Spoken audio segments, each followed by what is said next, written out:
Buenas noches. Hoy es la última sesión de este ciclo, de este año. Y hoy tenemos a la Sociedad de Tabasco. Y entonces, hoy va a ser una sesión muy candente. Sin más preámbulo, digo, finalmente ya vieron el título, síndrome de intestino irritable y microbiota. Sin más, quiero presentarles a la presidenta de la Sociedad de Gastroenterología de Tabasco, Alma Castañeda, la doctora Alma Castañeda. Por favor, tiene todas las palabras y todos los micrófonos. Bienvenida, muchas gracias por todo. Muchas gracias, doctor. Buenas noches. Es un honor contar con la presencia de todos ustedes. Como ya me presentó el doctor Tanimoto, soy la doctora Alma Georgina Castañeda del Río, soy gastroenteróloga, endoscopista, soy la presidenta de la Sociedad de Gastroenterología del Estado de Tabasco. Agradezco a la mesa directiva y sobre todo, muy especialmente a nuestro presidente, el doctor Marco Antonio Lira Pedrín, por permitirme coordinar esta sesión mensual de nuestra sociedad. El tema que abordaremos va a ser síndrome de intestino irritable y microbiota, considerando actualmente a la microbiota como un órgano funcional por su capacidad de secretar diversas sustancias con actividad biológica en nuestro cuerpo. Tenemos la fortuna de contar con la amable participación de dos expertos en el tema, la doctora Ana Teresa Abreu y el doctor Luis Bustos Fernández, ampliamente conocidos ambos por todos nosotros. Y en la mesa de preguntas y respuestas, al final tendremos al doctor Jorge Nahum Balboa Cano, que es nuestro vicepresidente de la Sociedad de Gastroenterología del Estado de Tabasco. Les voy a pedir en la parte inferior a la derecha de su pantalla, tienen allí un botón en donde pueden ustedes enviar sus preguntas y respuestas. Sus preguntas para que puedan ser respondidas al final en la mesa de preguntas y respuestas. Bueno, me voy a permitir presentar a la doctora Ana Teresa Abreu, que será quien inicie con esta participación con un caso clínico hablando del síndrome de intestino irritable y disbiosis. Ella es gastroenteróloga con posgrado en alta especialidad en motilidad intestinal. Es miembro fundador y miembro de la mesa directiva de la Sociedad Iberoamericana de Microbiota, Probióticos y Prebióticos. Es líder de opinión nacional e internacional de neurogastroenterología, microbiota intestinal, prebióticos y probióticos. Es investigadora de microbiota y probióticos y su práctica privada actualmente la ejerce en el Hospital Ángeles del Pedregal de la Ciudad de México. Muchas gracias, doctora.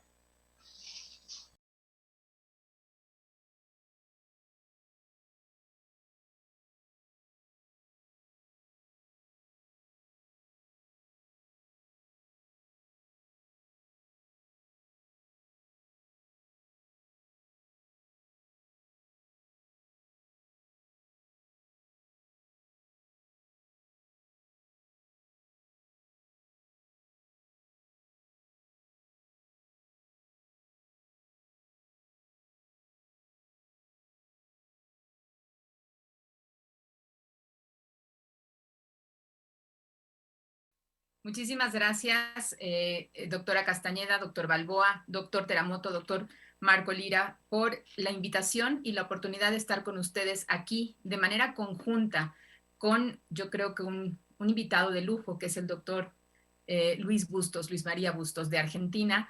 Ya escucharán ustedes en un momento más su currículum. Para nosotros, los neurogastroenterólogos, es una persona muy querida y de quien hemos aprendido muchísimo. Así es que para mí, de manera muy personal, es un honor tenerlo y ser parte de esta sesión académica de la Asociación Mexicana de Gastroenterología con ustedes.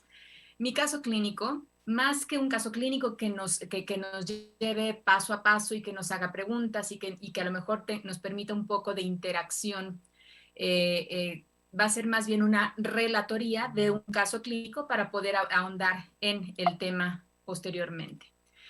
He participado como asesor o bien como vocero de diferentes laboratorios e industria, perdón, en mi país y en el extranjero, y voy a hablarles de los datos de una mujer de 32 años que es arquitecta, está casada, tiene 2 hijos que están en edad escolar entre 5 y 7 años. Ella es deportista, ha corrido maratones y se entrena para ello. Esto aproximadamente lo realiza sus entrenamientos 5 días a la semana. Tiene como antecedente haber fumado entre los 20 y los 25 años 2 cigarrillos al día y después de los 25 años haber suspendido el hábito tabáquico. No tiene ninguna carga relevante en cuanto a enfermedades que nos hagan buscar alguna asociación de otra entidad en el padecimiento actual. Acude porque se queja, tiene molestias de dolor abdominal que es recurrente. Este se puede presentar 4 a 5 días de la semana y están asociados a distensión que típicamente es vespertina. Rara vez la distensión suele ser desde la mañana y como un dato curioso refiere que esto nunca la despierta por la noche, esta molestia le permite descansar, le permite dormir, aunque hay días que realmente no logra asociarlo a ciertos tipos de alimentos en particular. Asociado al dolor abdominal recurrente refiere flatulencia y esta puede ser importante, a veces es incapacitante o limitante. La describe como sonora, no siempre es pestilente y refiere ya ante el interrogatorio y la muestra de la escala de Bristol evacuaciones que son diarias. Habitualmente es una deposición al día, suelen ser matutinas cuando es el mejor reflejo evacuatorio. Las describe en un Bristol 3-4, con 4 a 5 días de esta característica, en 4 a 5 días a la semana puede además presentar una segunda deposición vespertina que la describe en su mayoría de las veces como Bristol 6, aunque a lo mejor cada 15 días, cada 2 semanas puede irse hasta Bristol 7. Cuando se le pregunta por el inicio de los síntomas, ella refiere ya acordándose, y para eso es la intención de llevar el caso clínico, refiere haber iniciado con estos síntomas de 3 años a la fecha más o menos. Por insistencia en el interrogatorio logra asociar un viaje, fue a Playa del Carmen hace casi 4 años, donde tuvo un cuadro de gastroenteritis infecciosa, donde estuvo con fiebre, vómito, diarrea, dolor abdominal, urgencia evacuatoria. Llegó incluso a la deshidratación, a la intolerancia a la vía oral, por lo que, estando de viaje, fue hospitalizada y recuerda que ella se sentía tóxica, enferma, con fiebre, con mucho malestar y con mucho desgano. Recuerda además que dentro de las maniobras que se llevaron a cabo en el tratamiento o dentro del tratamiento, no solo se le hidrató de forma intravenosa, sino que también se le administraron antibióticos que no recuerda. El diagnóstico en su momento, más que una gastroenteritis, se permitieron a lo mejor decir que tenía una salmonelosis, aunque no se realizaron cultivos ni se corrieron pruebas de perfiles de microorganismos. Para su alta, no solo los antibióticos que recibió de manera hospitalaria, fue egresada con levofloxacino, que lo recuerda muy bien por haber sido un medicamento que causó ciertas intolerancias, mal humor, irritabilidad, y esto lo concluyó bien por 7 días. No recuerda cuál fue el antibiótico mientras estuvo hospitalizada y recuerda que la quinolona además le sentó en este escenario terrible, con muchos efectos adversos. Ante lo descrito y al interrogatorio dirigido, reconoce que realmente ya ubica que desde esa fecha empezó a tener dolores, cambio en el patrón de las evacuaciones, a pesar de que ella es disciplinada en su forma de comer, porque además le prepara el alimento a sus hijos y es cuidadosa en ello. En este tiempo acudió con una nutrióloga. Ella le inició una dieta con restricción de FODMAPs, llevándola bien por 2 meses. Aún así, ella no notó alguna mejoría en distensión, en flatulencia, pero aunque en menor magnitud, el dolor abdominal continuó. Tal vez lo describe como de menor intensidad y a lo mejor menos eventos de diarrea, al menos 2 veces por semana.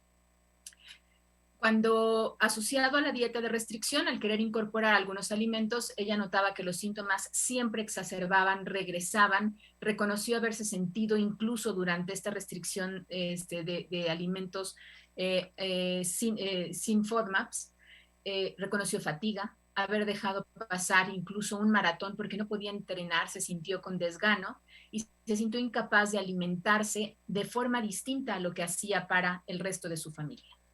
En este periodo de 3 a 4 años también recuerda haber usado distintos tipos de remedios y tratamientos. Les describo lo que nos han dicho todos nuestros pacientes, desde carbón activado, peptobismol, omeprazol, diclofenaco, 5, y describe que realmente el beneficio nunca fue significativo, no hubo beneficio.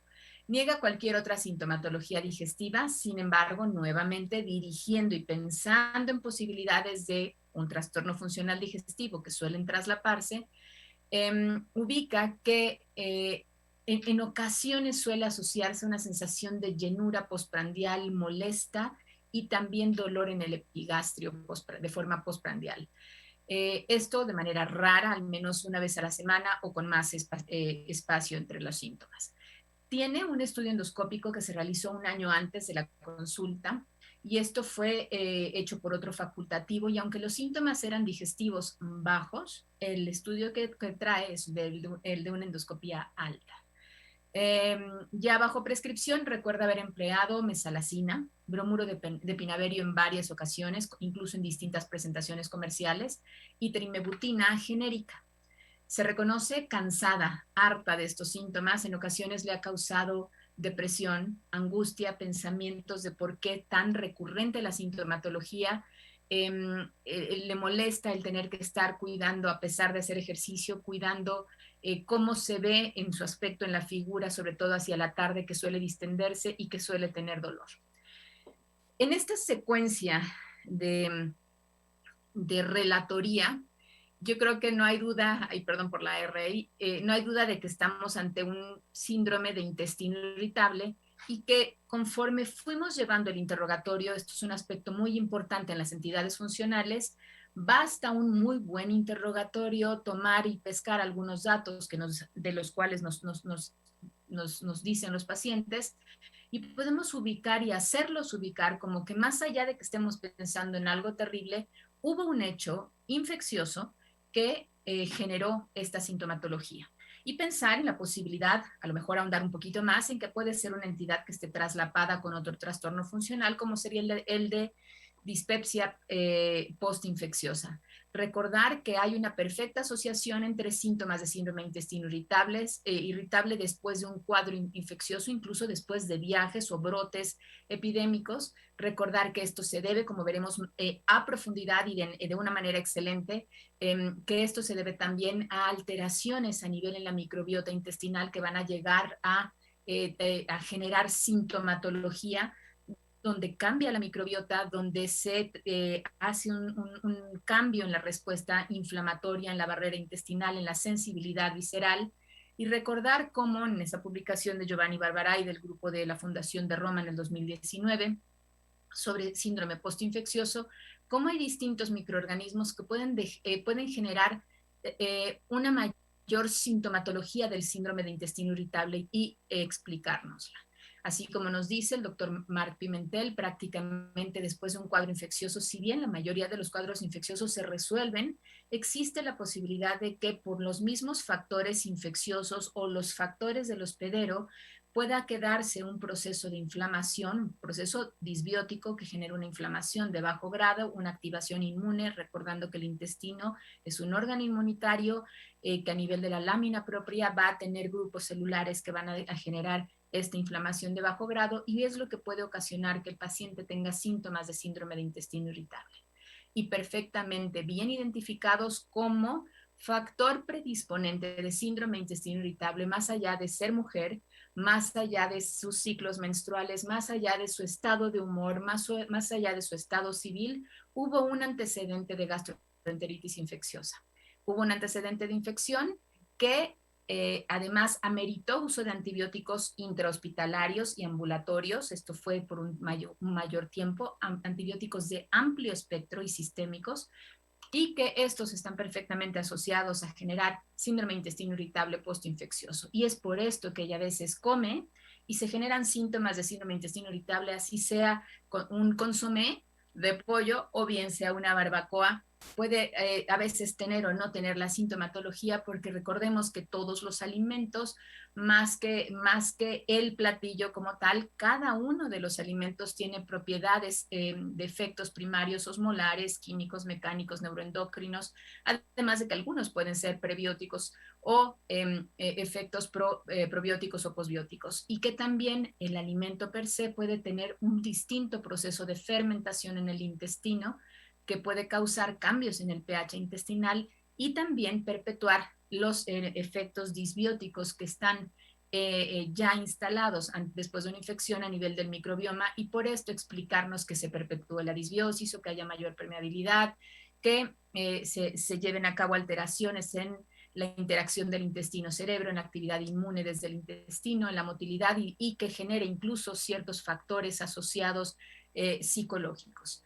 Prácticamente, ya como desenlace en mi intervención, para darle la entrada al doctor Luis María Bustos, vemos cómo en este gráfico que nos hace Robin Spiller, un agente infeccioso que rompe prácticamente las defensas del hospedero y que causa un proceso inflamatorio, va a dejar huella. Y esta huella, pues por eso es que podemos, o se han hecho tantas intervenciones buscando distintos tipos de beneficio en el síndrome de intestino irritable, pero vamos a ver cómo hay formas de modularlo con antibióticos no absorbibles, pero también no solo la dieta, sino probióticos y prebióticos, un escenario que tenemos que explicarle a nuestros pacientes. Nuevamente, la publicación de Giovanni Barbará, del grupo de estudio de la Fundación de Roma de Postinfeccioso, cómo tenemos que seleccionar cuál es el subtipo de síndrome de intestino irritable que tienen nuestros pacientes y, por supuesto, atacar la sintomatología con el empleo a lo mejor de antiespasmódicos, pero considerar que tenemos que abarcar también la terapéutica del hábito intestinal, del dolor abdominal y por supuesto la producción de gas y esa inflamación, aunque no es un objetivo aquí en la tabla, esta inflamación de bajo grado y la hipersensibilidad visceral, que suelen ser secuelas de un fenómeno disbiótico. Con esto termino mi participación. Estoy aquí para las preguntas y respuestas. Dejo de compartir mi pantalla y nuevamente para mí es un gusto estar con ustedes, Estado de Tabasco, todos los médicos gastroenterólogos y con mi Asociación Mexicana de Gastroenterología, escuchando al doctor Luis María Bustos.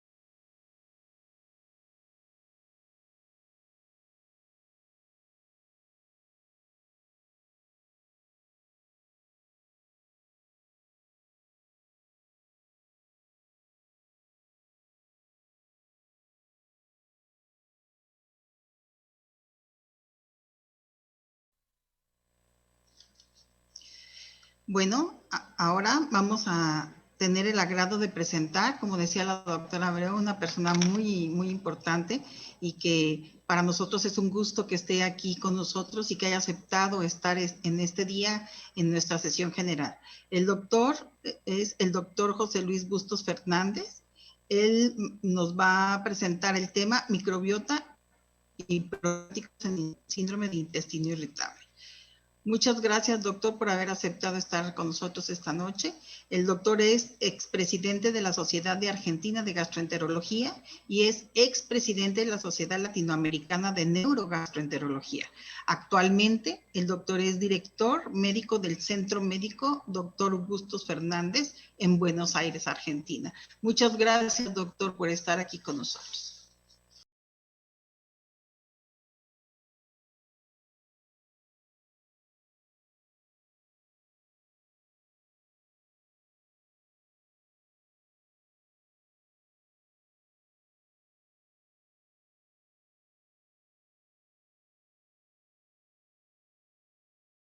Buenas tardes, buenas noches. Yo tengo un poquito de diferencia horaria con ustedes, pero para mí es un tremendo honor que me hayan invitado a participar de estas reuniones de la Sociedad Mexicana de Gastroenterología, a la cual le tengo mucho afecto y cariño, y he venido muchas veces a su semana de la gastroenterología a participar con conferencias y demás, y ni que hablar que es un honor y también una gran satisfacción compartir esto con Ana Teresa Abreu, que ella sabe exactamente el afecto que le tengo personal. Bueno, vayamos directamente al tema, que era microbiota en el síndrome de intestino irritable. A mí me gusta siempre cuando doy esta charla de agregar este pequeño elemento, el eslabón perdido.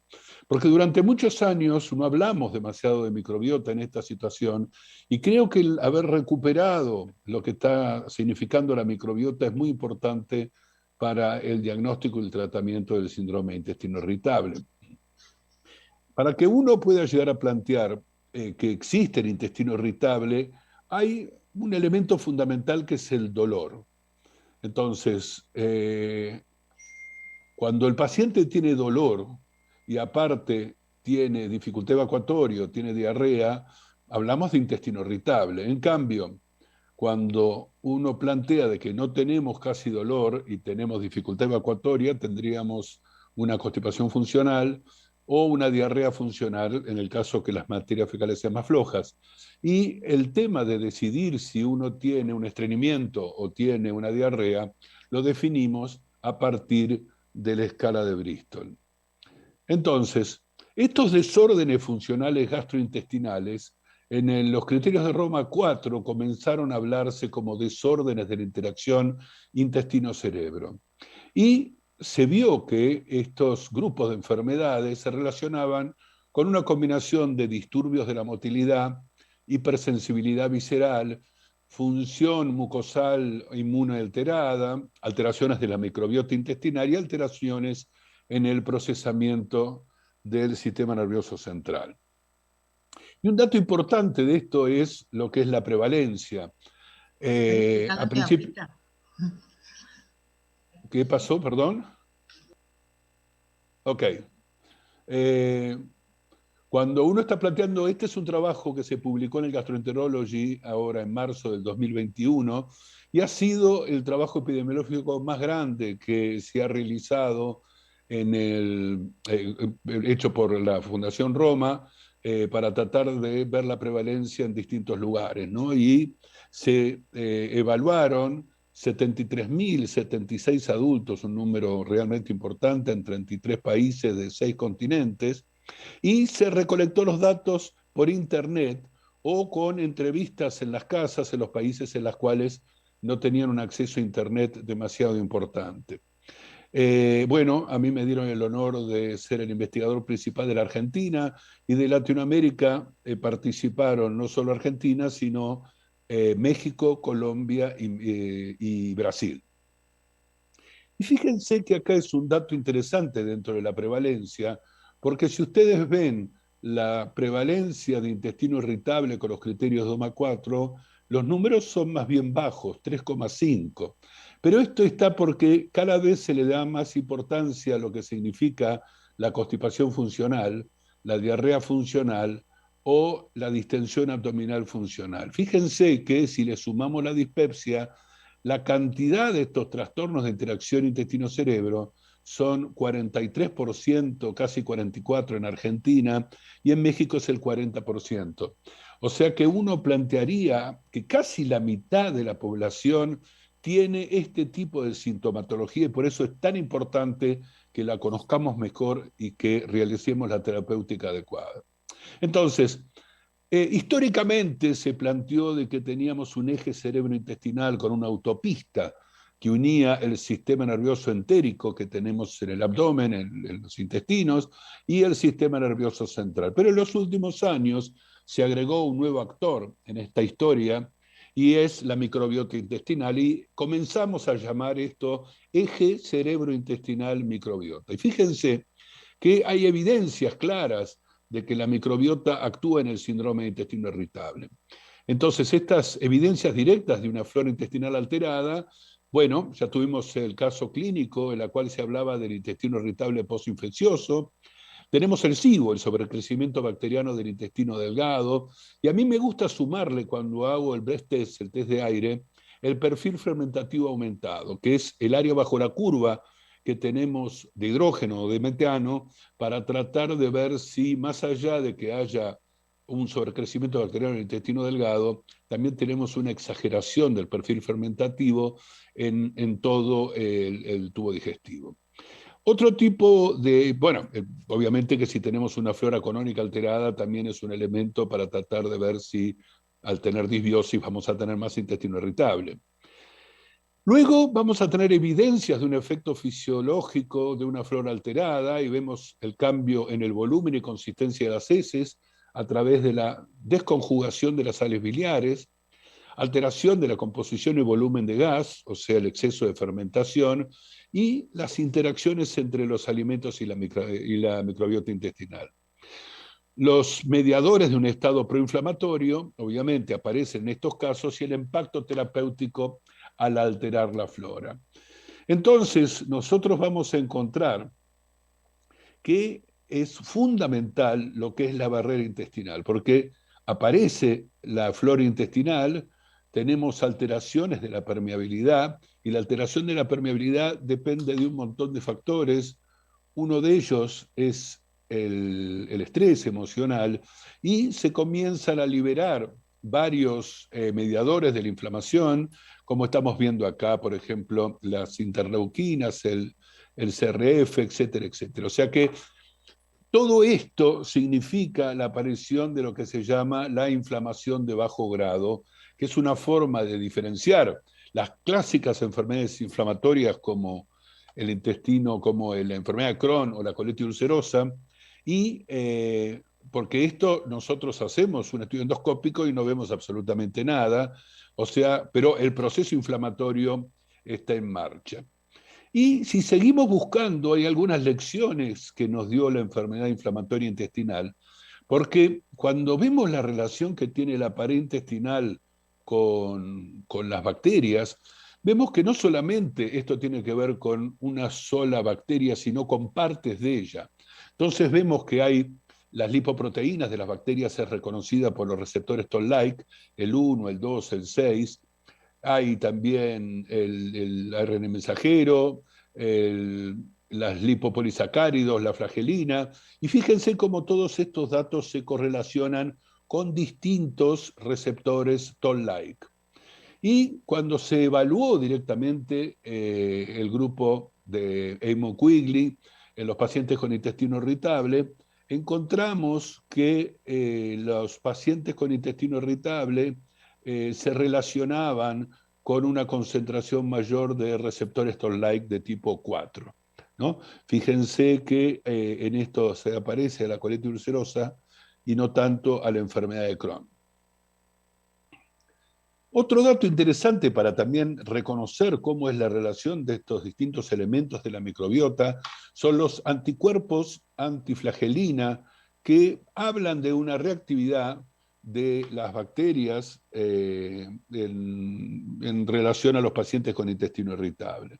Entonces, si evaluamos estos anticuerpos antiflagelina, encontramos que la colitis, quiero decir, la enfermedad de Crohn, produce unos números muy relacionados con los que pueden llegar a tener los pacientes con intestino irritable. Pero fíjense que si nosotros evaluamos la inflamación a través del ASCA y el ANCA, vemos que hay una diferencia significativa entre el intestino irritable y la enfermedad de Crohn. Entonces, esto lo que quiere decir es que nosotros podemos reconocer y hacer una inflamación de bajo grado. En cambio, los pacientes con enfermedad inflamatoria realizan inflamaciones de alto grado cuando vamos reconociendo, pero los dos grupos reconocen a la microbiota intestinal. Lo mismo pasa cuando se elevan las defensinas, beta-defensinas humanas, que indican una activación del sistema inmune innato en los pacientes con intestino irritable. Entonces, ustedes pueden llegar a ver que si vemos también la respuesta inflamatoria, como habíamos dicho, vemos que el intestino irritable se parece mucho, no crece tanto la calprotectina y tenemos los números similares a los que tenían los controles sanos, y en cambio los pacientes con la colitis ulcerosa pueden llegar a ser que esté aumentada la calprotectina. Pero en cambio, si nosotros vemos esta reacción que tiene el sistema inmune innato contra las beta-defensinas, vemos que el intestino irritable comienza a parecerse a la colitis ulcerosa. La otra evidencia es la cantidad de estudios que se han realizado de microbiota en el intestino irritable, tanto diarreico como no diarreico, y nosotros hicimos un trabajo en las cuales evaluamos en 71 sujetos con pacientes con intestino irritable con diarrea y vimos cuál era el perfil y no se diferenciaba demasiado de los números que existen en el mundo, con dos elementos importantes. Veíamos casi un 73% de firmicutes, pero lo que se relacionaba más al intestino irritable serían el aumento de las proteobacterias que llegaban hasta el 8%. Entonces empieza a aparecer este concepto, que es la diferencia de eubiosis, en la cual estamos hablando de microbiota estable, o disbiosis cuando éste es inestable. Entonces se define la disbiosis intestinal al desbalance desfavorable de la microbiota intestinal. Entonces comenzaron a aparecer algunos trabajos en los cuales se trataba de hacer diagnóstico de disbiosis y trataban de diferenciarlos a los pacientes del intestino irritable con los pacientes con enfermedad inflamatoria intestinal. Y este es un trabajo nórdico que usaban un kit, y fíjense que si ellos hacían un índice de disbiosis, se veía que en el intestino irritable este nivel 3 era muy alto comparado con los otros grupos. Ahora, la pregunta importante que tenemos acá, si la disbiosis es siempre igual, ¿es lo mismo un paciente que vive en Oslo de un paciente que vive en la selva amazónica? O sea que la microbiota de uno y otro nos permite hacerle un test para tratar de saber si el paciente tiene disbiosis o no, porque muchas veces hay algunos elementos importantes como es tratar de tener distintos tipos de elementos en la microbiota, la biodiversidad, no me salía la palabra. Obviamente que la biodiversidad que tiene una persona que está en la selva a veces es mucho mayor, y en el fondo de lo que hacen de las grandes ciudades cosmopolitas, y uno plantearía que uno podría llegar a encontrar elementos más defensivos en los indígenas en relación a los que viven en las ciudades, ¿no? Entonces, para tratar de comprender esto mejor, vamos a hacer un pequeño, esta diapositiva que yo la tengo hace mucho tiempo, pero me gusta presentarla siempre, que es el tratamiento del intestino irritable. Entonces, cuando hablamos de tratamiento de intestino irritable, uno puede comenzar con lo que yo llamo tratamiento periférico, que vamos al final de la historia, el tratamiento tradicional, o sea, que tiene que ver más con el síntoma. Y entonces, si un paciente tiene dolor, damos antiespasmódicos, si tiene diarrea, le damos un antidiarreico, y si tiene estreñimiento, le vamos a dar un laxante. Y podemos tener también un tratamiento central, en las cuales les damos o antidepresivos, que la mayoría de los trabajos demuestran su efectividad, y no sé lo que pasa exactamente en México, pero en Argentina se dan muchísimo los ansiolíticos, y hay digestivos o hay antiespasmódicos que se dan junto con los ansiolíticos. O lo que yo llamo el poder de la palabra. El poder de la palabra del médico contenedor, así como las distintas terapias psicológicas que podrían llegar a intervenir. Pero, como habíamos dicho, se nos ha unido un nuevo actor en esta historia para pensar en tratamiento, y esta es la microbiota intestinal. Y por lo tanto, ¿cómo vamos a poder modular la microbiota? Sino utilizando dieta, antibióticos o probióticos. Entonces, cuando hablamos de dieta, hemos tenido, a los pacientes hasta les gusta que les demos dieta, porque ellos sienten que la mayoría de su sintomatología se correlaciona con una alteración de su dieta. Entonces aparecieron este tema de las dietas bajas en FODMAPs.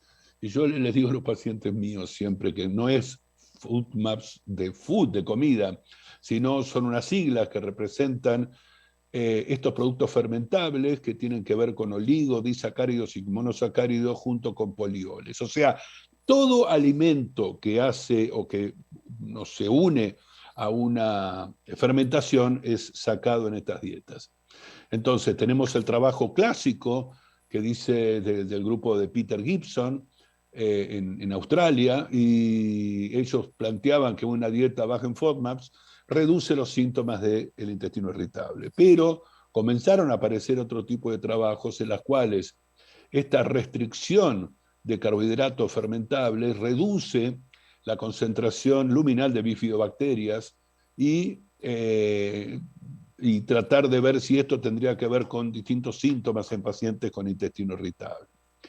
Entonces, hay un trabajo que realmente a mí me parece interesantísimo del grupo de Barcelona, en la cual trabajaban juntos mi querido amigo Pancho Guarner y Fernando Aspirós, y ellos lo que hacían era compararon el efecto de un prebiótico contra una dieta baja en FODMAPs en pacientes con intestino, con trastornos funcionales intestinales. Y fíjense que es muy interesante, uno le da la dieta con prebióticos, y cuando uno deja de darlo, esto es la mejoría, o sea, esto es el paciente naif en el momento inicial, esto es la respuesta que tenemos al prebiótico, y fíjense que cuando dejamos el prebiótico, esta respuesta se sigue manteniendo en el tiempo, tanto en la flatulencia, en el dolor, en la distensión, en el borborismo y en el bloating. En cambio, cuando damos la dieta baja en FODMAPs, vemos que los pacientes mejoran también al principio, pero al dejar de ser la dieta, todo pareciera ser que vuelve a la normalidad. Y evaluándole su microbiota intestinal, se vio, como habíamos visto en el otro trabajo, la disminución en la cantidad de bifidobacterias y la aparición de la bilofia, o sea que aumenta la bilofia warsofia en los pacientes que están haciendo una dieta baja en FODMAPs. Y este tipo de microorganismo, la bilofia, se ha visto que es productora de sulfídrico y que se correlaciona bastante con el dolor abdominal. O sea que este tema de la dieta baja en FODMAPs es algo que requiere de más tratamientos. Como les explico, yo les digo que esto es como un yeso, ¿no? Me fracturé el brazo y me tengo que enyesar, pero yo no voy a vivir toda mi vida enyesado. Entonces me ayuda a tratar de controlar ese aspecto inicial, pero en mi experiencia yo no se lo doy más de un par de semanitas. ¿Qué pasa con los antibióticos? Y acá voy a poner un capítulo importante dentro de lo que es el breath test. Yo el test del aire expirado lo utilizo mucho y me ayuda desde dos puntos de vista. Uno es, que podríamos decir, el efecto placebo que produce, que por primera vez viene un médico y le propone un estudio distinto de hacerle la enésima colonoscopía, y entonces les empieza a hablar de un mecanismo fisiopatológico distinto, y entonces les explicamos lo que es la microbiota y le mostramos un estudio en el cual podemos llegar a tratar de evaluar. Para los que no están tan unidos con el test del aire expirado, este es un método en el cual nosotros le damos un carbohidrato y medimos los distintos gases que pueden producir esto en la respiración, el hidrógeno normalmente, pero también podemos medir metano. Entonces, la discusión grande que uno tiene acá es cuál es el sustrato que uno va a utilizar. Entonces tenemos la glucosa y la lactulosa. Como ustedes saben, la glucosa se absorbe muy rápido y por lo tanto el estudio tiene muy poquita sensibilidad, 15%, pero es tremendamente específico, 97%. ¿Por qué? Porque si nosotros tenemos un aumento del hidrógeno utilizando la glucosa, que se absorbe tan rápido, tenemos sin ningún tipo de duda un sobrecrecimiento bacteriano por lo que significa el tiempo y la cercanía, que claramente estamos en el intestino delgado. Cuando en cambio utilizamos lactulosa, que como ustedes saben es un azúcar que no es digerida por nuestras enzimas, solamente es metabolizada cuando se encuentra con bacterias, y entonces esto tiene una sensibilidad mucho mayor, 72%, pero es menos específico. ¿Por qué? Porque, por ejemplo, si el paciente tiene un tránsito más rápido, a veces se confunde la llegada al colon con la presencia o no del sobrecrecimiento bacteriano. Entonces, acercándonos un poquito más en el tiempo, se hizo también un metaanálisis para tratar de ver esto del sobrecrecimiento bacteriano, el SIBO, en los pacientes con intestino irritable, y como ustedes pueden llegar a ver en este cuadro, el odds ratio está claramente a favor de los sujetos con SIBO, de los sujetos que no tienen SIBO en los pacientes con intestino irritable. El otro elemento importante que yo había nombrado no es solo el hidrógeno, sino el metano. El metano, que es producido principalmente por una bacteria que se llama el Methanobrevibacter, si ustedes miden el área bajo la curva, se ve que la severidad de la constipación está estrechamente ligada con los números más altos en metano. La escala de Bristol se ve que los pacientes que tienen un área bajo la curva mayor de metano tienen números más bajos de escala de Bristol y por lo tanto tienen un estreñimiento. Y el otro elemento sería la frecuencia evacuatoria, que disminuye claramente las veces que el paciente va al baño cuando tenemos un área bajo la curva mayor de metano. Y entonces, si nosotros tratamos de ver cómo correlacionamos estos elementos, el intestino, el test del aire expirado, el SIBO, aparece esto que un poco la doctora O'Bray lo había notado, lo había nombrado, y es la teoría que plantea con respecto al intestino irritable postinfeccioso el doctor Pimentel. Entonces, él plantea de que existe la contaminación con distintos tipos de microorganismos y se produce la liberación de una toxina bacteriana que es el CDT, ¿no? Cytolethal Distending Toxin. Esto va a producir una alteración de la inmunidad a través de la producción de lo que se llama las antivinculinas, y se produce un daño en los intestinos, produciendo una reducción del complejo migratis motor y de la presencia de células de Cajal.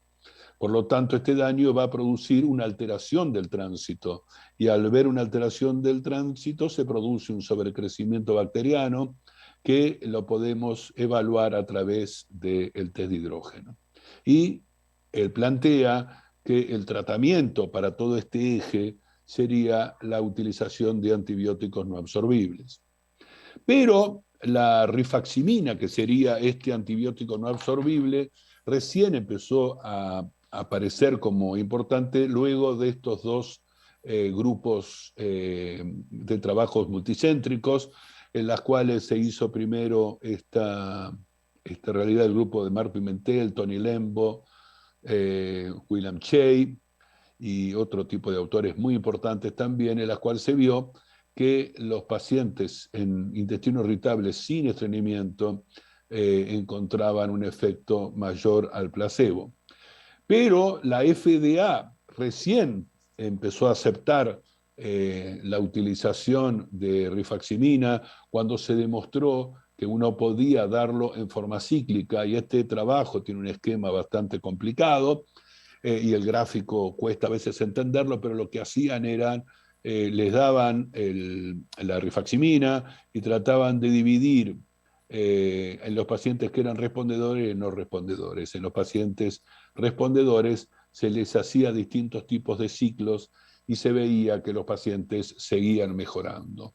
Esa fue la razón principal por la cual la FDA aceptó la utilización de rifaximina en una enfermedad no infecciosa, es en el intestino irritable. Acá vemos cómo se produce se mantiene la respuesta cuando nosotros le damos otros ciclos de tratamiento. ¿Qué es lo que pasa con el estreñimiento, con la constipación? Nosotros en nuestro grupo hicimos un estudio en las cuales le dábamos lincomicina en dosis muy bajas y se veía una mejoría tremendamente significativa en los pacientes en las cuales le dábamos el antibiótico y les dábamos fibra al mismo tiempo. En cambio, los que recibían fibra sola no mejoraban. Y el trabajo que se ha realizado cada vez más clásico de Satish Rao y Mark Pimentel, ellos vieron que la utilización de antibióticos como la asociación de neomicina más rifaximina era mejor que dar neomicina y placebo. O sea que la asociación de estos dos antibióticos producía una mejoría del paciente. Y esto lo podemos repetir y ver, un trabajo del doctor Goyal de la India, en la cual se ve que los pacientes con constipación crónica, esto rosita es el área bajo la curva de metano, y en los pacientes con intestino irritable, pero no con estreñimiento, área bajo la curva es mucho menor. Y si le damos rifaximirina o placebo, se vio que los pacientes con el placebo seguían, eran altas el tema del área bajo la curva en relación de la mejoría que tenían con respecto a la rifaximirina. ¿Y qué pasa con los probióticos? Los probióticos saben que se denominan a las bacterias vivas que tienen que entrar al organismo y producir un efecto beneficioso. Este es un metaanálisis en las cuales se vio que, como habíamos nombrado, los antibióticos eran efectivos, pero también eran efectivos los probióticos. Y lo que se vio que eran, lo más efectivo eran las combinaciones de probióticos, y no tenía tanto efecto los lactobacilos en forma individual, y los bifidobacterios eran más importantes que los lactobacilos. Entonces, como estábamos diciendo, la forma combinada de probióticos pareciera ser que tienen una mejoría cuando lo comparamos con placebo, y como habíamos visto acá, las bifidobacterias son más efectivas en forma individual que los lactobacilos. Y para poner ejemplos de lo que significan los cócteles de probióticos, tenemos acá, por ejemplo, este producto que es el I31 3.1, que tiene claramente un efecto antiinflamatorio a través de la producción de acetilcolina, en las cuales la acetilcolina, como ustedes saben, es un estimulante de la contracción del músculo liso, pero cuando está más en la mucosa y no tanto en el músculo, tiene un efecto inflamatorio. Y este tipo de probióticos actúa sobre esto para tratar de disminuirlos. La otra forma también de mecanismo de acción es actuando sobre la producción de ácidos grasos de cadena corta. Ustedes saben que el producto de la fermentación bacteriana son principalmente los ácidos grasos de cadena corta, el ácido acético, propiónico y butírico. Y también se vio entonces que el butirato y el propianato induce la diferenciación de linfocitos T, y el acetato tiene un efecto antiinflamatorio que es estimulado a través del crecimiento de bacterias con claramente conocimiento que son antiinflamatorias, como el Faecalibacterium prausnitzii y la Rhaseburia. O sea que la modulación de los ácidos grasos de cadena corta realmente es importante. El otro tema que nosotros habíamos visto era la permeabilidad intestinal, y por eso tratar de cerrar la puerta que se había abierto para que los distintos tipos de microorganismos esté actuando y producir la respuesta inflamatoria. Y también se vio que este cóctel de probióticos eran efectivos para esto. Y el otro efecto que podríamos llegar a encontrar es mejorar la disbiosis y tratar de modular la hipersensibilidad visceral. Entonces, muchos de estos datos fueron tomados a través de las guías de intestino irritable que hace la Organización Mundial de Gastroenterología, y yo tuve el honor de participar dentro de estas guías representando a mi país. Y fíjense que para poder hablar del intestino irritable, primero tenemos que plantear de que esto es una enfermedad crónica. Y al hablar de enfermedad crónica, estamos diciendo que si yo comí mucho un fin de semana y tengo síntomas, no tengo intestino irritable, sino que lo tenemos que plantear de mucho tiempo. Entonces, lo primero que tenemos que hacer es darle un reaseguro, darle una dieta, pensar o hablar acerca de que tiene que replantearse cuál es su estilo de vida y tratar de aconsejarlo en relación a esto. Tratar de dar luego un probiótico de calidad con eficacia comprobada. Y considerar los aportes de los tratamientos psicológicos cuando estén presentes estos trastornos, y la consulta con un dietista. Entonces, cuando tenemos una exacerbación de los síntomas, o sea, esto vendría a ser un tratamiento crónico, lo que hablé anteriormente, no le damos entonces tratamiento específico, como habíamos nombrado antes, de si tenemos dolor antiespasmódico, diarrea antidiarreico y constipación, un laxante.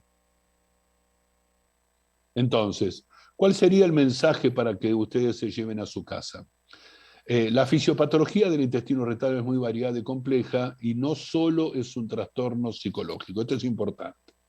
Abundantes evidencias relacionan a la microbiota intestinal con el síndrome de intestino irritable. El SIBO sería un factor fundamental en el síndrome de intestino irritable postinfección. Ponemos en duda el tema de las dietas bajas en FODMAPs, que creo que en corto plazo es bueno. Si lo vamos a dar por largo plazo podemos tener alteraciones disbióticas. El tratamiento con antibióticos no absorbibles, aceptado por la FDA, sería de utilidad tanto en el síndrome intestino irritable diarreico como se ha visto ahora que también lo podemos utilizar asociado con iomicina en el intestino irritable con constipación. Los probióticos, como vimos, hay evidencias en metaanálisis y pareciera ser que los combinados son más efectivos. Y el futuro estaría dado a través de los posbióticos, principalmente la utilización de butirato, que es un agente trófico principalmente de la pared intestinal, y cuando se produce la absorción tiene un efecto muy importante dentro del sistema nervioso central y toda esta interesantísima realidad del efecto que tiene la modulación de la microbiota intestinal sobre distintas enfermedades neurodegenerativas. Bueno, muchísimas gracias y creo que vamos a comenzar ahora con las preguntas.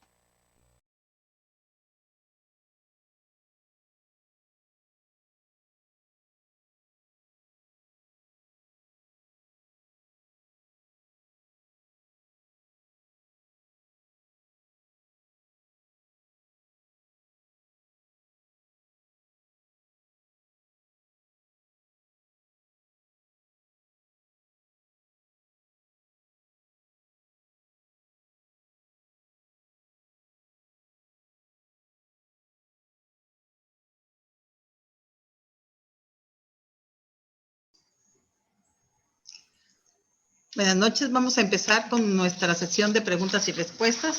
Para esto tenemos aquí a nuestro vicepresidente de la Sociedad de Gastroenterología del Estado de Tabasco, el doctor Nahum Balboa Cano. Y pues nos vinieron a dar una excelente ponencia, la doctora Ana Teresa Abreu y el doctor Luis Bustos. No es lo mismo hablar de lo que lees que de lo que haces. La verdad, doctor, muchísimas gracias. Es muy diferente cuando una plática se da de lo que estás haciendo, de lo que hiciste, de lo que investigaste, se siente diferente. Muchas gracias. Bueno, gracias, doctora. Muchas gracias. A ver, doctor Balboa. Buenas noches. La primera pregunta va a ser para la doctora Ana Teresa Abreu. Nos preguntan de la Ciudad de México con respecto al caso clínico que dio del paciente con síndrome de intestino irritable, si se le puede considerar con cierto grado de inmunosupresión y si es así, el abordaje con medicamentos moleculares sería una opción de manejo. ¿Qué opina, doctora? Bueno, gracias por la pregunta. Y no, definitivamente no. Yo creo que inclusive podríamos platicarlo entre los cuatro, mencionar que el abordaje diagnóstico en los trastornos funcionales digestivos se basa en los síntomas de la paciente. Y la paciente tuvo un cuadro infeccioso y se sometió a tratamientos antibióticos sistémicos que son generadores de disbiosis. Y esto no implica que haya un inmunocompromiso. Tiene 32 años, está sana, no tiene ninguna enfermedad crónica, ni carga genética de enfermedades asociadas, no tiene alteraciones al interrogatorio tiroideos, no tiene ningún otro escenario que me pudiese orientar a que la paciente estuviese con un cuadro de inmunosupresión. Es una paciente como muchos otros seres humanos que tiene un trastorno funcional digestivo, un trastorno de la interacción intestino-cerebro que se conoce como síndrome de intestino irritable, cuya fisiopatología cada vez más asociamos al escenario infeccioso. Esto es un postinfeccioso, una evolución postinfecciosa, y que puede tener, ¿cómo se llama?, traslape con otros trastornos funcionales digestivos. No sé ustedes qué piensen, doctor Bustos, comentar algo ahí al respecto. Sí, sí, yo entendí, quisiera hacer... doctora. ¿Cómo? Perdón, yo entendí, doctora, más bien ellos querían saber si la disbiosis es causa de una inmunosupresión en síndrome de intestino irritable. Tampoco. Tampoco. Las alteraciones que suceden como fenómeno disbiótico, y bueno, si explicamos el síndrome de intestino irritable, se caracteriza por una alteración en la microbiota intestinal, por una alteración en la permeabilidad intestinal, por una respuesta inmune de inflamación de bajo grado local en el intestino que tiene repercusión sistémica, por hipersensibilidad visceral y por alteraciones en la motilidad. No habría desde ningún otro aspecto algún otro tipo de escenario. Doctor Bustos. Sí, había un dato interesante que creo que esta paciente no lo tenía, es situaciones de estrés previas. Entonces, hay algunos papers interesantes en las cuales en personas que hayan tenido el año anterior un fallecimiento, un ser querido o una situación complicada con un divorcio o algo por el estilo, cuando tienen el proceso infeccioso se vio que esos grupos tenían una prevalencia mayor de síntoma de intestino irritable que los pacientes que no habían tenido una situación previa. Y el otro elemento que era muy importante en esta paciente es la utilización de antibióticos. Pues si vamos a decir cuáles de las razones principales para tener una disbiosis, es la utilización de antibióticos. Y entonces, sí. Sistémicos. No, Antibióticos sistémicos, sin duda, no, tal cual. Descartemos esto, es muy importante lo que dice la doctora, porque no es lo mismo dar antibióticos no absorbibles que antibióticos sistémicos. Con antibióticos sistémicos se produce como dijo el doctor Warner, se produce un tsunami adentro del intestino y se produce un fallecimiento de gran cantidad de bacterias y por lo tanto perdemos casi en forma absoluta la biodiversidad. Y si tenemos suerte vamos a tener intestino irritable, porque si no vamos a tener muchas posibilidades de tener una colitis membranosa por Clostridium difficile también. Muy bien. Bueno, tengo otra pregunta, también sobre el caso clínico. La doctora Silvia Montalvo de la Ciudad de México nos pregunta que qué tanto tiempo debe de pasar o qué tan prolongado es el tiempo que debe de ser entre el intervalo de una proceso infeccioso en colon y la aparición del síndrome de intestino irritable o el uso de los antibióticos y la aparición del intestino irritable. Excelente Para que pregunta. se produzca una disbiosis. Gracias, doctora Montalvo. Excelente pregunta. La verdad es que los primeros estudios que mostraron estos cambios postinfecciosos epidemiológicos después de brotes de salmonela ubicaban una data histórica después incluso hasta de 7 años.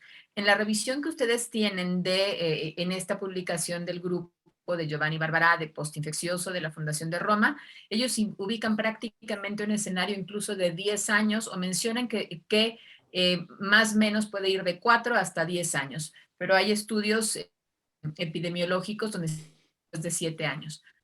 Ya tú bien dijiste lo que la práctica nos ha demostrado. Hay veces que me ha tocado, o sea, que lo pregunto en los pacientes y hay gente que te dice, después de que estuve en un corredor, doctor Bustos, lo ubico en la UNAM, en nuestra Universidad Autónoma de México, había un corredor donde se comía y se le llamaba el corredor de la salmonela. Ajá. Y ella ubica como después de haber comido y haber tenido un cuadro de diarrea 15 años atrás, ella había empezado a tener estas complicaciones. Con los antibióticos es distinto. Con los antibióticos, bueno, esto es un poquito como para que nos acostumbremos a preguntar de cuándo recuerdas esta diarrea fuerte y pudieras asociarla a que empezaste a tener esta sintomatología. Y en relación a los antibióticos, la verdad es que el fenómeno disbiótico que les mencionó el doctor, asociado a antibióticos sistémicos, este tsunami que refiere el doctor Warner, se lleva a bacterias comensales mientras lo estás usando. Así es que el fenómeno disbiótico es en el momento del uso del antibiótico y se puede generar.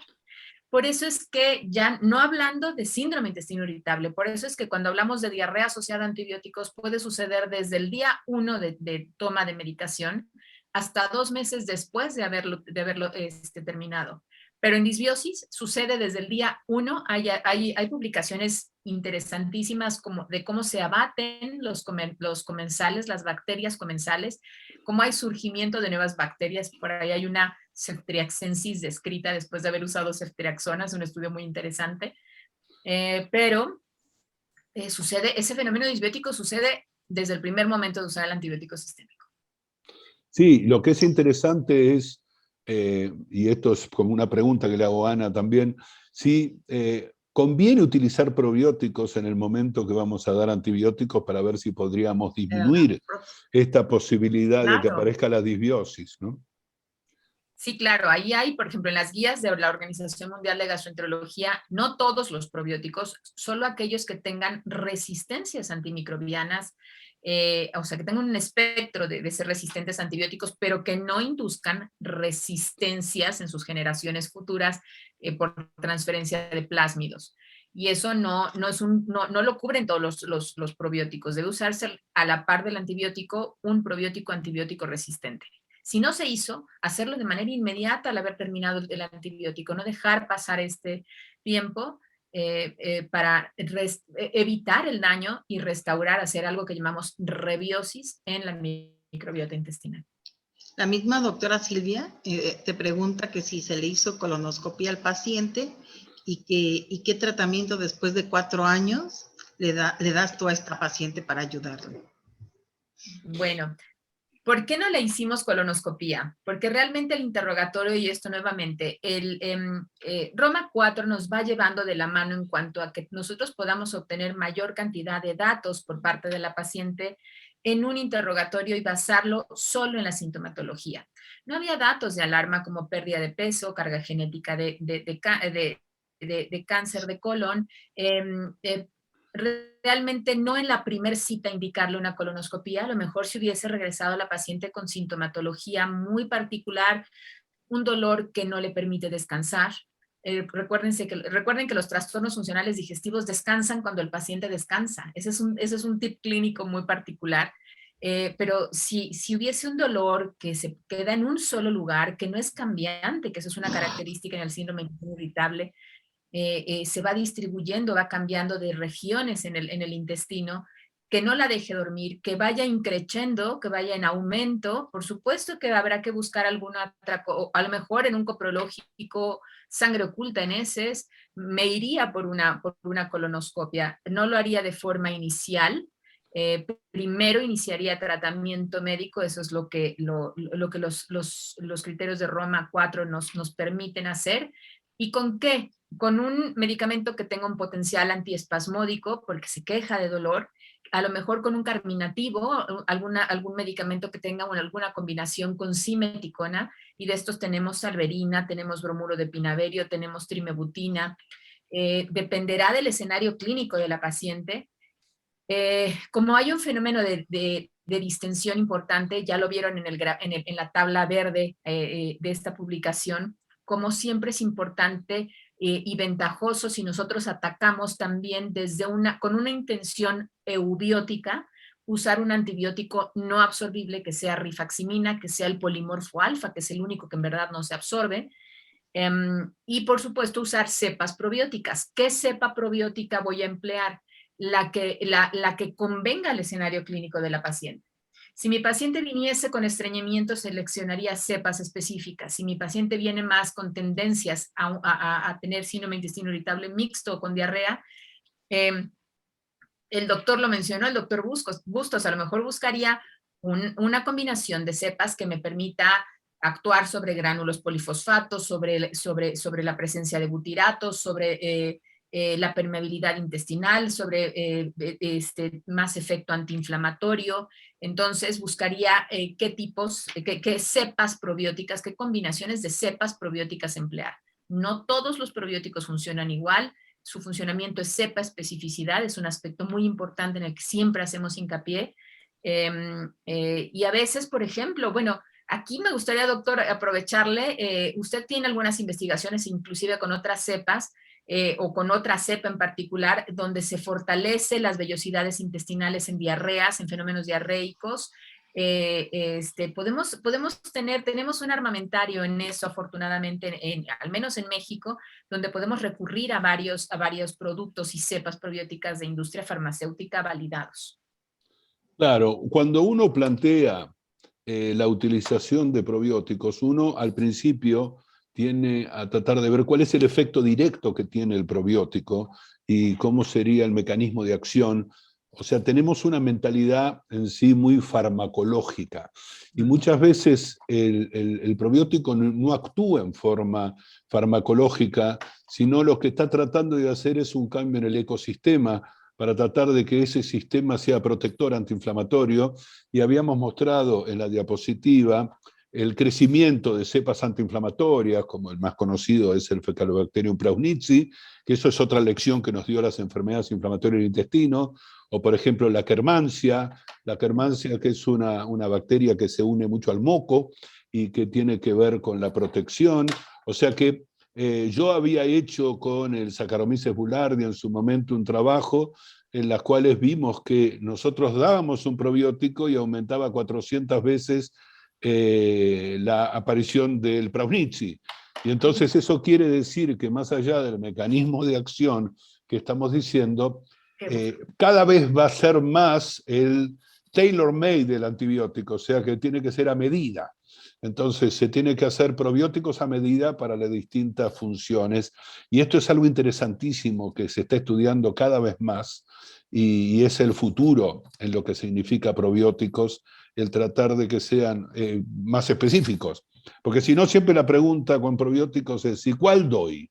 ¿No? Porque tenemos abundantes evidencias de la acción de la microbiota sobre el intestino irritable, pero hay veces cuando llegamos a la terapéutica y hablamos de probióticos, cada vez, como Ana lo estaba diciendo hace un rato, no es lo mismo tener un estreñimiento que tener un mixto, que tener una diarrea, que tenga dolor, y seguramente lo que yo mostré en un momento determinado, ¿cómo se llama? Blasofia, actúa sobre el dolor, y cuando podamos medir nosotros en forma más, por ahora está más en investigación, el único que tiene equipos para medir sulfídrico es Max Pimentel, pero cuando nosotros midamos no solo el hidrógeno, el metano, sino sulfídrico, ese gas es claramente estimulador del dolor visceral. Y entonces encontrar terapéuticas que actúen sobre ese tipo de bacterias van a ser los pasos que vamos a tener por delante, ¿no? Y cuando se usen combinaciones de probióticos, tiene que haberse demostrado la sinergia entre los probióticos. Exacto. Y las cepas. No es que sean muchos. Claro, no. No Viste es que cantidades. Claro, viste que los pacientes vienen con el frascote grande que compraron en Estados Unidos y que son iguales a las vitaminas, y dice, pero esto tiene muchos millones de bacterias por unidad. ¿Qué importa? Lo importante es que sean reconocidos y cuál es el efecto específico y la sinergia que están actuando entre ellos dos, sin ningún tipo de duda. Ok, la siguiente pregunta aquí para el doctor Luis Bustos. Escribe el doctor Benjamín Manzano Sosa del Hospital Ángeles de México. Sí. ¿Cómo mantener una buena microbiota y evitar disbiosis independientemente de la comida? Y si el estrés condiciona cambios en la microbiota. Doctor, adelante. Yo creo que un elemento, obviamente, que es la dieta, pero la pregunta era más allá de la dieta, pero habría que decir que el consumo de lo que uno llamaría prebiótico. El prebiótico es el alimento específico para que tengamos una flora de mejor calidad, ¿no? Y entonces, más allá de ese tipo de elementos, número uno, para mí es controlar la utilización de antibióticos. Nosotros tenemos en Latinoamérica el problema que los antibióticos se compran fríos. Ustedes en México, nosotros también en Argentina, no tienen solamente, tienen algún tipo de limitación en la compra de los productos que tienen psicofármacos, pero el resto vas a la farmacia. Y yo una vez estaba en Holanda con mi mujer con una faringitis terrible, tenía placas y no. O sea, si no iba al médico, no podía comprar el antibiótico en la farmacia, ¿no? Entonces, nosotros tenemos el problema de que se utilizan muchísimos antibióticos en la infancia, después, entonces el antibiótico sigue siendo una de las principales causas de disbiosis. Y con respecto al estrés, que fue lo que habían preguntado, uno de los factores principales con respecto al estrés es la permeabilidad intestinal. Javier Santos, otro muy querido amigo de Barcelona, él ha trabajado muchísimo en estrés y permeabilidad, y realmente es un dato importante, o sea que las situaciones de estrés cambian la permeabilidad y la forma que nosotros nos relacionábamos con la microbiota cambia en forma significativa. O sea, esa misma microbiota que no nos molestaba, nos empieza a molestar por el estrés, pero no por el estrés como una palabra totalmente así light, sino lo que es realmente el estrés, que es la liberación de neurotransmisores, el manejo, Cortisol. diferenciar lo que es el estrés agudo del estrés crónico. Sí, Ana.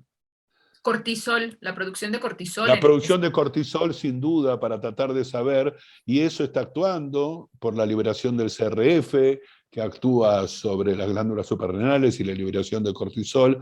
Y hay veces que no es que tanto que tenemos modificaciones en la microbiota, sino que yo me estaba llevando perfecto con la microbiota y de repente viene el estrés, cambia la permeabilidad y me empiezo a llevar mal con esa microbiota que antes me llevaba bien, ¿no? Y otro dato por ahí interesante con respecto a la disbiosis es no olvidar qué pasa en la infancia, porque las distintas etapas es importante. O sea, se va creando una microbiota y como se decía en su momento que era como una huella dactilar. Toda persona tiene casi una microbiota distinta y eso se va formando en la infancia. Y cuando llegamos a la adultez, es muy difícil cambiar esa microbiota que se fue armando. Entonces empiezan a aparecer distintas enfermedades. El autismo en la infancia, el intestino irritable en el adulto, y las neurodegenerativas, como la enfermedad de Parkinson. Bueno, empiezan a aparecer por desórdenes, tal cual. Yo cada vez me están mandando más pacientes, los neurólogos, para tratar con Parkinson, porque tienen, por ejemplo, yo estoy viendo mucho que aparecen casi todos con niveles altos de metano, y uno no sabe si es por el tiempo de tránsito, por la L-Dopa que frena el tránsito, dónde está primero el huevo o la gallina, ¿no? Pero que quiero decir que cada vez más nos derivan pacientes de otro tipo de especialidades por la importancia que tiene la microbiota. Doctor, siguiendo con esta secuencia que está usted mencionando, ¿qué dosis sugiere usted para el uso de antibióticos, sobre todo para la rifaximina? Claro. ¿O prefiere usted la eritromicina que la rifaximina? En todos los estudios comparativos, la rifaximina es la que tiene más evidencias. Obviamente que pueden existir otros antibióticos que sean efectivos, pero la rifaximina fue la que ha demostrado mayor cantidad de evidencias. La eritromicina se utiliza más como si fuera un prokinético para tratar de ayudarnos, hasta en el estómago y demás, pero la rifaximina, utilizándola de 550, 3 por día, más o menos, depende, algunos plantean 15 días, otros plantean 10 días. El tema también es cómo es la presentación. Por lo menos en Argentina tenemos presentación de 30, y entonces le damos 10 días y vemos un poquitito cómo es la evolución de los síntomas. Pero para la utilización de antibióticos es eso. Hubo varios trabajos que pasaban con la sulfa, con la neomicina. Hay algunos que utilizan la ciprofloxacina, el metronidazol, pero si uno hace elementos comparativos, más allá de que unos no sean, que sean sistémicos o que sean no absorbibles, la prevalencia de mejoría de este tipo de entidades es mayor con la rifaximina, ¿no? Aquí yo quisiera hacer un apartado muy especial para nosotros en México, no sé si suceda en Argentina, pero nosotros en México tenemos distintas rifaximinas. El polimorfo alfa es el único que tiene todas las publicaciones, toda la evidencia científica de que es una molécula no absorbible, que en verdad tiene acción intraluminal y que no es tóxica.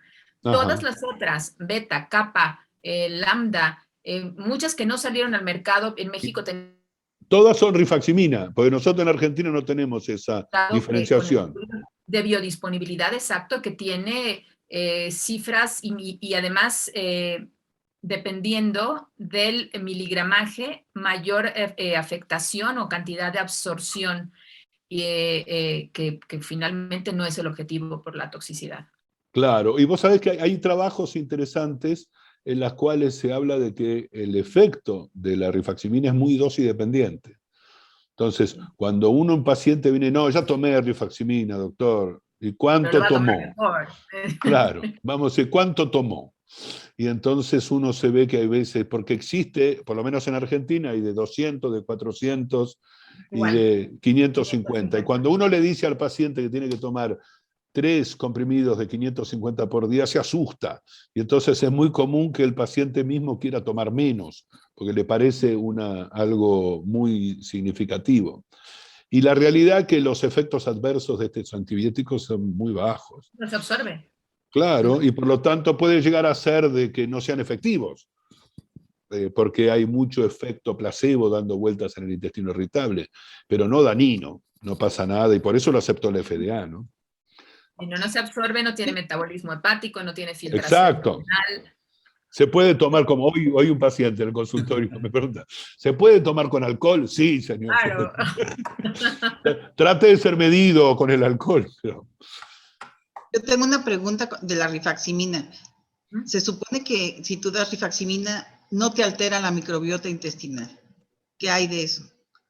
Claro, la rifaximina en particular es una terapia que se ha incorporado justamente cuando hay sintomatología de bloating, de distensión o bloating en el síndrome de intestino irritable, que recuerden que no es lo que lo define. Lo que define el síndrome de intestino irritable es el dolor abdominal con el cambio en el patrón de las evacuaciones.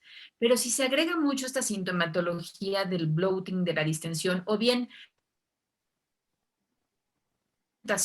significativa que, por evacuaciones diarreicas, la rifaximina no solo se lleva al exceso de bacterias fermentadoras, sino que estimula una proteína, que es el pregnano X, eso es una proteína, es el receptor del pregnano X humano, que hace que se incremente la producción de moco, sobre todo del moco firme que se asocia a las vellosidades, que está adherido a las vellosidades intestinales, y con esto fomenta varias cosas. Fortalece la barrera intestinal.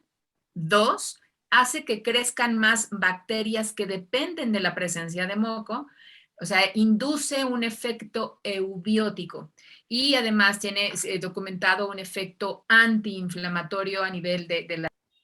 Sí, esto es tan así, de la presencia de estas bacterias en el moco, que nosotros en el trabajo les conté que habíamos utilizado el probiótico, también habíamos hecho una diferenciación entre si había diferencias en el perfil de la microbiota en los pacientes SIBO positivo o SIBO negativo. Y la bacteria que había mayor diferencia era con la Akkermansia. Entonces, y que son bacterias pegaditas y que producen moco. O sea, los pacientes que tenían SIBO positivo tenían bajos niveles de Akkermansia y los SIBO negativos tenían alto nivel de Akkermansia, o sea que tenían el proceso inflamatorio disminuido, pero tienen un perfil distinto, ¿no? Ahora, en el momento. Usemos un racional en esto, por si vienen más preguntas relacionadas aquí. Si yo uso rifaximina polimorfo alfa, sí. Tengo este beneficio de eubiosis, pero además ocupo alguna cepa probiótica o algunas combinaciones de cepas probióticas que favorecen el crecimiento de Roseburia o de Fecalibacterium prausnitzii y que además actúan sobre butirato o acetato o que además activan el inflamasoma, que tiene una acción antiinflamatoria. Entonces, de manera integral estamos coadyuvando de una forma óptima en el síndrome de intestino irritable. No, tal cual, totalmente de acuerdo de lo que estás diciendo, Ana. Perdón, doctor, con el doctor Bustos. Sí. Comentan aquí si el hecho de dar los probióticos por mucho tiempo es dañino o va a haber algún beneficio para el síndrome de intestino irritable? Sí, lamentablemente los trabajos con probióticos a largo plazo son pocos. Yo realmente los utilizo en largo plazo.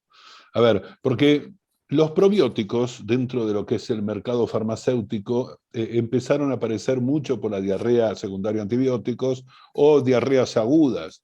Me contaba una vez una argentina que vivía en Francia, que en Francia tienen frasquitos de probióticos en la alacena como nosotros podemos tener loperamida en la casa para tratar de ver, o un carbón para tratar de actuar sobre una diarrea.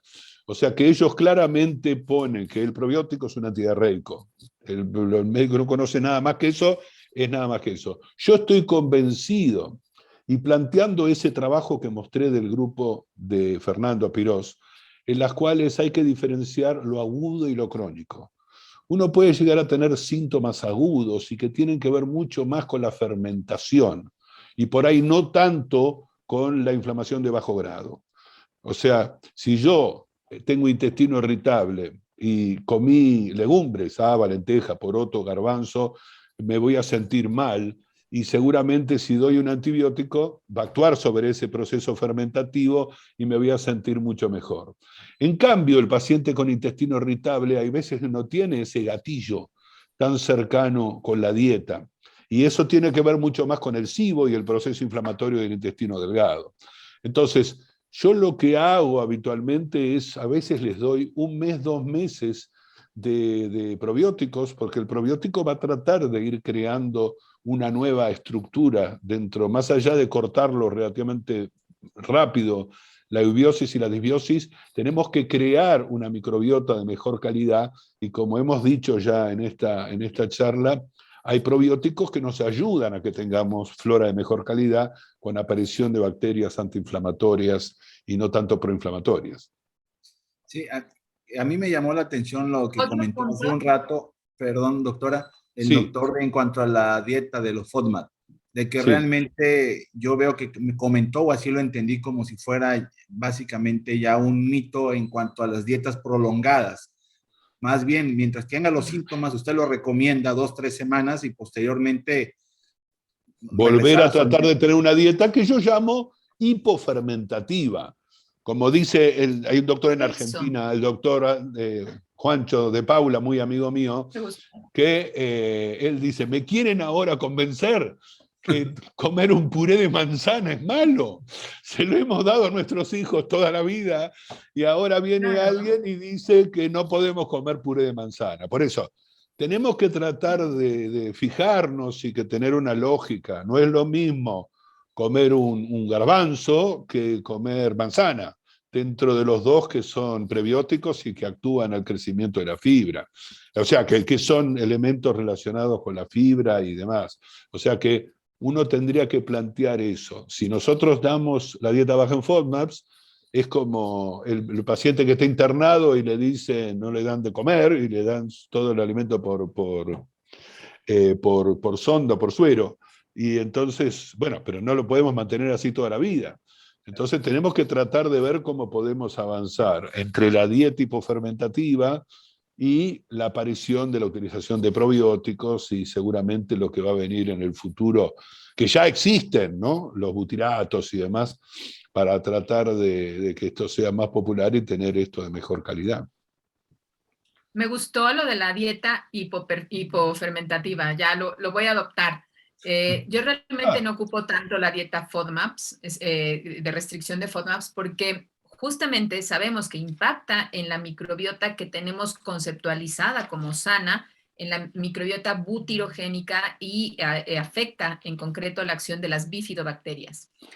Y el otro escenario es el que planteé en el caso clínico. Los pacientes empiezan a quejarse de fatiga, de lentitud cognitiva, porque finalmente no tienen esta fermentación que va a favorecer el intestino. Es un órgano fermentador, y si no sucede la fermentación, pues se van a ir perdiendo su potencial. Y también otro aspecto en los probióticos quería mencionar es esta situación de temporalidad. Recuerden que las cepas probióticas no llegan y actúan, colonizan temporalmente Y en esta entidad en particular, que como bien dice el doctor es crónica, es cuando tenemos que pensar justamente en las cepas que van a actuar sobre este escenario en particular. Entonces, no se van a quedar, no van a colonizar definitivamente, su colonización es transitoria y llegan a un escenario de disbiosis. Entonces, conforme se va mejorando el fenómeno disbiótico, es conforme vamos a ver que va teniendo una mayor efectividad. No es inmediato porque su capacidad de acción no es inmediata, no es como el miligramaje en un fármaco, sino que llegan a un escenario de zoológico, de disbiosis, y tienen que ir llevándolo poco a poco a un escenario de un bosque, por hacer una analogía, e ir manifestando la ganancia terapéutica. Okay. Hay una pregunta un poquito rara, pero dice para la doctora Abreu, si tu paciente te llega con unas biopsias de Helicobacter pylori positivas y quiere que se la erradiques, ¿cuál sería tu conducta con esa paciente específicamente? La verdad es que solo erradico bajo indicación de erradicación. Entonces, el argumento para la paciente es, tienes carga genética para cáncer gástrico, tienes maltoma, tienes atrofia gástrica, te quitaron la mitad del estómago, has tenido alguna úlcera gástrica o duodenal, tienes alguna enfermedad por la cual tengas que tomar antiinflamatorios o esteroides de forma crónica, y si no es así, esperar. Entonces, explicarle que prácticamente se encuentra en el 70% de la población mexicana. En Argentina creo que es una cifra todavía mayor. Que no más bajo, todo más, el 50. Ok. Que no todo el helicobacter es malo, que inclusive puede ser una bacteria comensal. Entonces, y que tengo que empezar por lo que se está quejando, que es por el intestino irritable. Así es que la amiga que ha estado compartiendo con ella muchos años, que es el Helicobacter pylori, de momento no me preocupa. Lo que es interesante es en probióticos el dar a veces en asociación, no tanto porque aumenta el nivel de eliminación del Helicobacter pylori, sino porque disminuyen un poco los síntomas. Si uno da los antibióticos con un probiótico, el paciente tiene menos sintomatología de conflictos con diarrea y demás. O sea, que pasa exactamente lo mismo con otro tipo de utilización de antibióticos. Entonces hay veces que conviene dar un probiótico junto con ello cuando tenemos la indicación. A mí me parece, estoy tan de acuerdo contigo, Ana, que hay veces que uno hace una endoscopía y en el pedido viene búsqueda de Helicobacter pylori.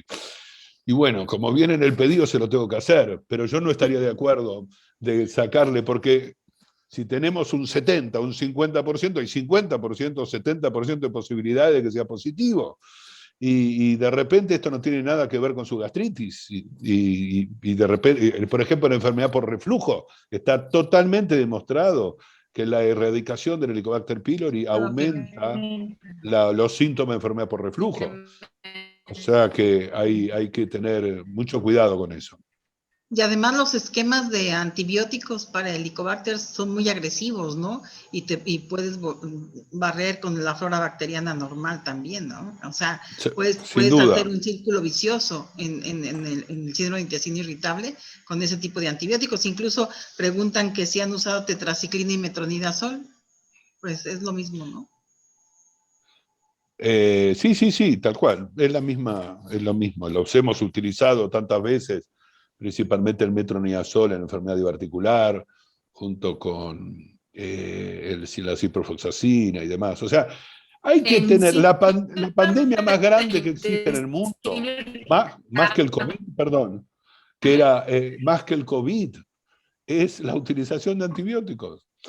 Yo tengo una clase por ahí dando vueltas diapositivas de esto y escribimos un artículo que salió publicado el año pasado junto con el doctor Warner y demás, en las cuales hablábamos de la resistencia bacteriana y todo lo que significa esto, que en un momento determinado se van a acabar los antibióticos y esto sigue con este uso y los antibióticos cada vez tenemos más resistencia bacteriana. Y esto se transmite por los animales y bueno, hay todos unos temas muy interesantes de microbiota y ¿cómo se llama? Y resistencia bacteriana, ¿no? Pero daba para otra noche más.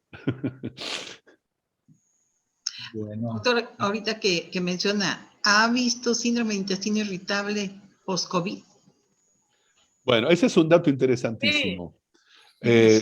Sin duda. Y ahí están el doctor Giovanni Bárbara, que lo nombró varias veces, Ana, están haciendo y lo están terminando, hicieron la primera etapa, lo han terminado. Ellos me invitaron a participar. Yo lo que pasa es que no atiendo pacientes COVID directamente y entonces no tenía el volumen de pacientes como para poder hacerlo.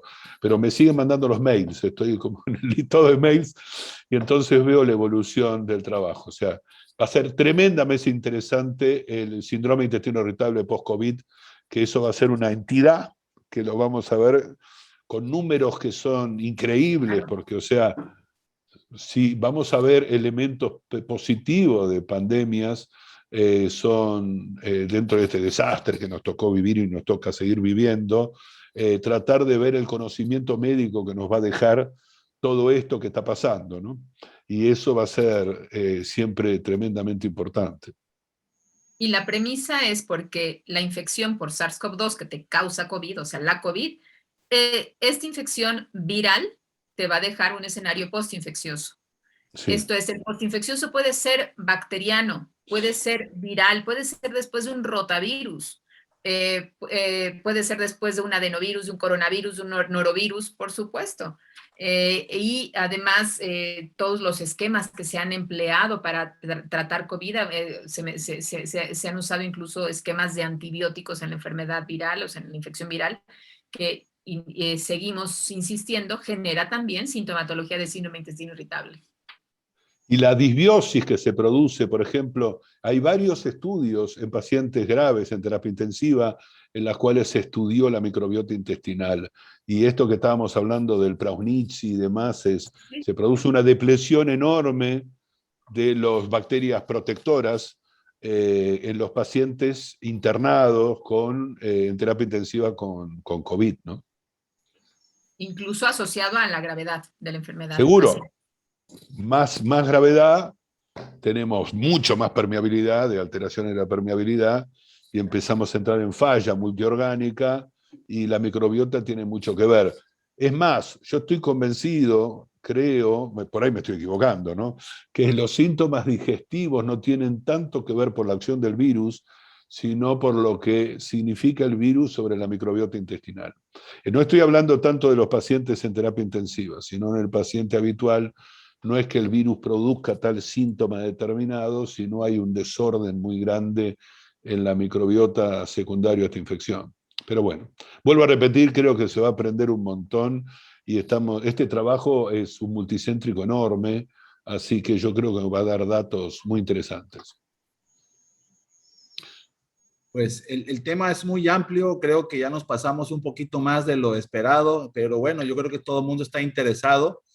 Hay muchas preguntas más, pero yo creo que igual por respeto al doctor Luis Bustos, que ya el tiempo ya es más tarde para él, pero... Son las 12 menos 20. Sí, ya es tarde, pero muy interesante, es muy amplio el tema. Igual la doctora Abreu, siempre una experta en este tema, nos da gusto escucharla. Y bueno, muy agradecido por parte de aquí de la Asociación de Tabasco que nos hayan tomado en cuenta aquí con la doctora Alma. Al doctor Marco Antonio Lira, gracias por pensar en nosotros. Sí, muchas gracias. Estamos muy contentos. Muchas gracias, Todi. Muchas gracias, doctor Luis. Muchas gracias, doctor Lira. Me da mucho gusto, Alma y Jorge. Esta sesión fue muy interesante y muy práctica. Esto nos da a entender que tenemos que personalizar la medicina, no podemos agarrar recetas de cocina. Y felicitar a este gran evento al doctor Luis Bustos Fernández, que es presidente de la Asociación Argentina de Gastroenterología, y a nuestra amiga querida Tere Abreu, que es una experta en esta área de la microbiota, que actualmente estamos muy interesados los gastroenterólogos, ¿no? Y al rato van a estar los neurólogos, los nefrólogos, se va a ir extendiendo todo este conocimiento de la microbiota y los probióticos y qué final van a tener, no lo vamos a saber. Desafortunadamente nos faltan muchos estudios con validez científica, pero ahí vamos avanzando a pasos agigantados. Y pues le deseo lo mejor. Gracias, doctor, por la desvelada. Los esperamos en la Semana Nacional de Gastroenterología, que se va a llevar a cabo del 12 al 16 de noviembre. Va a ser híbrida, o sea, vamos a hacer presencial en Expo Guadalajara con todas las medidas de seguridad. Toda persona que entre al recinto le vamos a tomar la muestra de antígeno, que eso es muy importante para que entren en forma gratuita. Y además tenemos todas las medidas de higiene y todas las medidas de seguridad conjuntamente con el gobierno de Jalisco y con el centro de convenciones. Pues muchas gracias. Doctor Luis nos dio una gran plática y fue muy interesante y esperemos que estas sesiones sigan continuando para el 2022, ¿verdad? Fue una idea de que las sociedades filiales se involucraran dentro de la Asociación Mexicana de Gastroenterología y que dejara de ser el club de Toby, ¿no? Que es de todos, que tenemos que estar participando todos los que somos miembros de la Asociación Mexicana de Gastroenterología. Muchas gracias y un abrazo afectuoso y que tengan un buen descanso esta noche. Hasta luego. Bueno, muchísimas gracias. Cuídense Hasta mucho. luego.